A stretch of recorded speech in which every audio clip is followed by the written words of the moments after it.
بن کر کما لی آپ ادھر یونیورسٹیوں، وہ کسی ادارے میں ایمان پیدا کرنے کی بھی فکر ہے؟ کہیں یہ بھی مضمون کورس میں ہے کہ لوگوں کے دلوں میں اتارا جائے کہ اللہ ہے؟ میں نے کئی مرتبہ یہاں کہا اس ادارے میں اب بھی کہتا ہوں، میں کہتا ہوں واقعی یہ دانشگاہ ہے، جو کام کالجز اور یونیورسٹیاں کر سکتی ہیں کوئی مولوی نہیں کر سکتے۔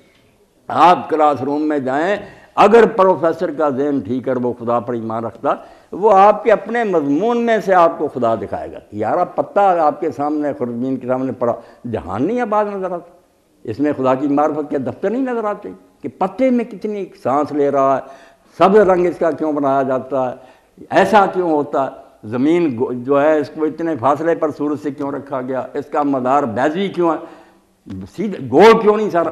وہ جغرافیے کا پروفیسر ہی سمجھائے گا کہ دیکھو پلاننگ ہوئی ہے، یوں ہی نہیں بنا، سوچ سمجھ کر بنایا گیا کہ ایسا کیا جائے تو یہ نتیجہ نکلے گا، ہر شے میں خدا نظر آئے گا۔ اسی لیے علماء جو نیک ہیں انہوں نے اللہ والکون لکھی، اللہ اور کائنات، جو کچھ پڑھو مضمون، کسی مولوی کے پاس جانے مضمون خود بتائے گا کہ اللہ تعالیٰ موجود ہے جس نے یہ دنیا بنائی ہے اور بڑی حکمت اور دانائی کے ساتھ بنائی ہے، کوئی بے مقصد نہیں ہے۔ تو جب تک یہ ایمان پیدا کرنے کے مختلف گروہ نہیں نہ لگتے، علماء، پیر، استاد، اس وقت تک یہ کوئی آسان بات ہوتی، پیغمبروں کی عمریں کیوں خطر ہو جاتی۔ اور پھر نتیجہ یہ نکلا کہ نوح علیہ السلام 950 سال کشتی میں صرف 7 آدمی سوار ہوئے، 100 سال میں ایک نہیں ٹھیک ہو سکا۔ انسانوں کو ٹھیک کرنا کوئی مذاق ہے؟ یہ کوئی مشین تو نہیں کہ پیچکس سے اس کو کس دیا جائے، دل میں پیدا کرنا ہے کہ یہ یقین کرے کہ میرا خدا مجھے دیکھ رہا۔ اس کے لیے بڑے ایمان کی ضرورت ہے، بیان کرنے والے میں ایمان ہونا چاہیے کہ لوگ اس کے پاس بیٹھیں تو انہیں خوشبو آئے کہ واقعی یہ شخص یار اللہ کو مانتا ہے۔ اس کی گفتگو نا علامہ اقبال رحمۃ اللہ علیہ اسی لیے فرماتے ہیں نا، ہر لحظہ ہے مومن کی نئی شان نئی آن، گفتار میں کردار میں اللہ کی برہان۔ وہ بات کرتا ہے تب کیریکٹر اس کا وہ خود دلیل ہوتا ہے کہ یہ اللہ کو مان رہا، ہر چیز میں پتہ چلتا ہے کہ اللہ کو ماننے والے یار ایسا ہی کر سکتے۔ جو باتیں کچھ کرے کچھ، پھر لوگ کیا اثر لیں گے؟ ہاں پھر تو یہ ہے کہ ایک بچہ کسی مولوی صاحب کے پاس گیا، معاذ اللہ، اس نے دیکھا کہ یار یہ جو کچھ کہتا کام تو بالکل اس کے الٹ کرتا، تو دین سے کروڑوں میل دور ہو جائے گا، لعنت بھیجو ایسے دین پر۔ تو پہلے کرنے کا کام یہ ہے کہ امت کے اندر ایمان کی تجدید کی جائے علوم کے ذریعہ، صرف زبانی نہیں کہ اللہ، میں تو کہتا ہوں آپ لوگ جو پڑھے لکھے ہیں آپ کا کام ہے فلسفیوں کا، دانشوروں کا، کہ اپنے علوم کی برکت سے اب وہ کتاب بھی ترجمہ ہوگی، اگر مل سکے تو آپ بھی اس کو لیں۔ ملک غلام علی صاحب رحمۃ اللہ علیہ نے ترجمہ کیا تھا، دی ایویڈنس آف گاڈ۔ یہ جو UN کے گولڈ میڈلسٹ لوگ ہیں نا، اپنے اپنے شعبے کے، میتھمیٹکس سے، فزکس سے، کیمسٹری، انہوں نے اپنے اپنے علم کی روشنی میں ثابت کیا کہ کس طرح انکار کر سکتے ہیں کہ ایک طاقت موجود ہے جس نے یہ دنیا بنائی ہے۔ وہ کہتے ہیں ہمارے علم تو علانیہ چیخ رہے ہیں کہ خدا موجود ہے، دی ایویڈنس آف گاڈ، اور اس پر پھر خدا موجود ہے، اردو ترجمہ اس کا کیا۔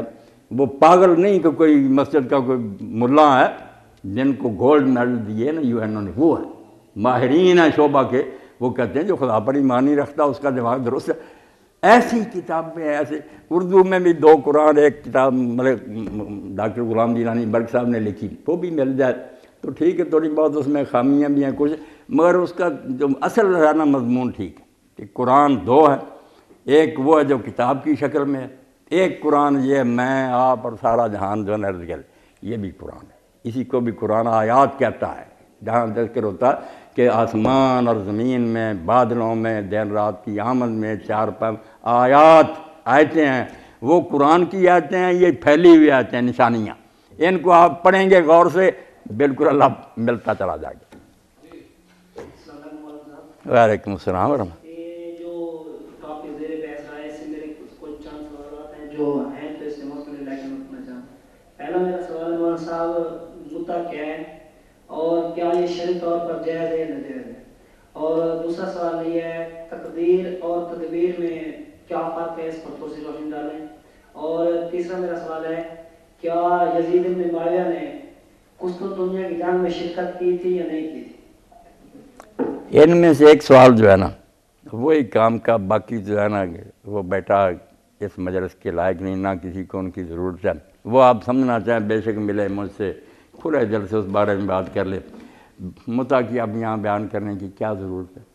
اور اسی طرح یزید ابن معاویہ کا تذکرہ جو ہے اس کا کیا فائدہ. ایک بات تقدیر تدبیر کی ٹھیک ہے، دین کی بنیاد سے اس کا تعلق ہے کہ دین اس پر زور دیتا، دین ہی نہیں دیتا. اب تو آپ کے ڈی این اے بھی دینے لگے نا کہ تقدیر ہے.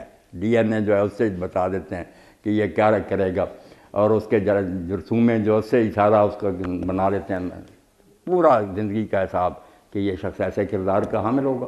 تو اس لیے اب تقدیر کوئی ایسی بات نہیں رہی جو صرف دین بتاتا. ہر علم دعائی دے رہا ہے کہ شروع سے ہی نا اللہ تعالیٰ نے انسان کے بارے میں طے کیا کہ یہ کیا کرے گا، یہ کیا نہیں کرے گا.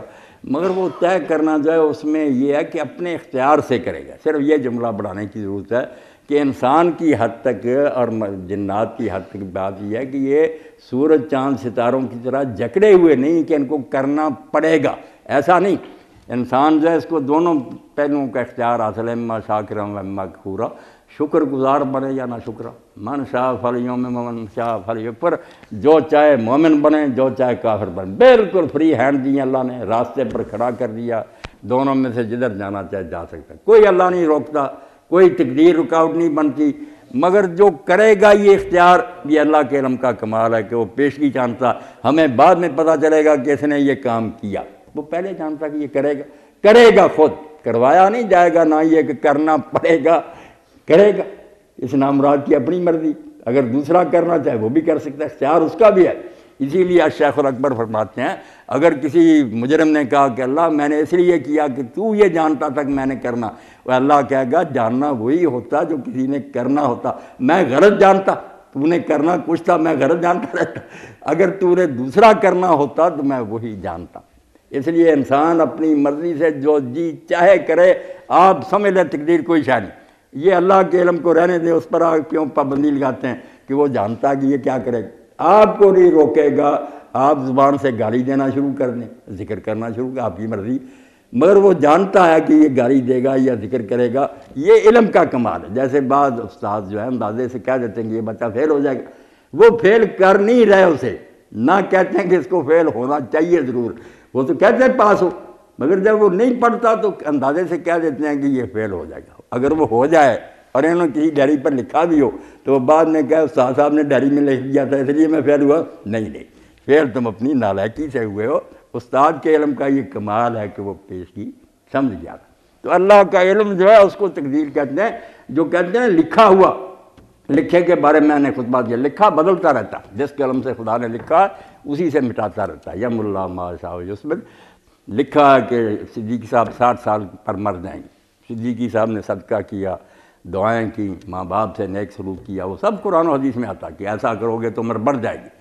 دوسری طرف آتا کہ یہ کرو گے تو کم ہو جائے گی. اس لیے وہ کینسلیشن ہوتی رہتی ہے. حکم دیا 60 سال کا، آپ نے نیکی کی حکم ہو گیا اس کو 5 سال اور دے دو. لکھا کسی کا ہاتھ نہیں پکڑتا. باقی جو علم الہی ہے اس میں رد و بدل نہیں ہوتا. وہ علم کا کمال ہے کہ وہ پیشگی مخلوق کے بارے میں جانتا. آزادی جو ہے اس میں خلل انداز نہیں، بالکل ہر شخص کو جو آزادی دی ہے وہ اپنی مرضی سے نیکی بدی کرے گا، اس کا حساب دینا پڑے گا اسے. جی مولانا صاحب، آپ نے گفتگو کے آغاز میں جمعے کا ذکر کیا. اس جمعے کی انسٹیٹیوشن کو رشد و ہدایت کے لیے اس کا مقام واپس دلانا یہ کیسے ممکن ہے؟ اس پر روشنی ڈالیں. بس میں تو جو ڈاکٹر صاحب کہہ رہا ہوں یہی ہے کہ پہلے آپ یہ احساس پیدا کریں. اب ہوا یہ ہے کہ ہم سارے بیماری کو تو دیکھ رہے ہیں کہ مریض ہو گئی امت، مگر یہ سوچنی ہوئی کیوں؟ کارواں کے دل سے احساس زیان جاتا رہا. یہ احساس پیدا ہو جائے نا، اور کچھ سوچنے والے سوچنے لگے اور اس کے علاج کی فکر کریں، ساری دنیا نہیں پہلے ٹھیک ہوتی. کچھ لوگ جب اس کام پر لگ جاتے ہیں وہ دوسروں کو متاثر کرتے ہیں، ان کے اندر ایک لگن پیدا ہو جاتی ہے، وہ چین سے نہیں بیٹھ سکتے کہ امت برباد ہو رہی ہے، میرے رسول کا نام لینے والے ذلیل ہو رہا ہے، ان کا کچھ علاج کیا جائے. تو اب خطبہ جمعہ جو ہے اس کے لیے سب سے پہلا ظلم جس سے بنا ہوئی وہ تو یہی ہوا کہ جب خلافت ملوکیت میں تبدیل ہوئی، رہے مسلمان ہی، نماز بھی پڑھتے رہے. اب یہ کیا کہ محلوں میں نماز پڑھنی شروع کر دی، مسجد میں جانے سے رک گئے. پہلا ظلم بادشاہوں نے یہ کیا کہ نماز پڑھ رہے ہیں مگر جماعت وہیں کرانی شروع کر دی. لوگوں کے دل میں خیال پیدا ہو گیا عوام کے کہ اگر یار نماز اتنی اعلیٰ سے ہوتی تو خلیفہ وقت نہ آتا، پہلے آتا تھا، جماعت خود کراتا تھا. بے قدری ہونی شروع ہوئی، پھر آہستہ آہستہ چھوٹ ہی گئی. نوبت یہاں تک پہنچی کہ پھر مسجد میں جو ان کو چلانے کے لیے انہوں نے کہا ہمیں یار کوئی دلچسپی نہیں، ہم گورنر جو ہے یہ ڈی سی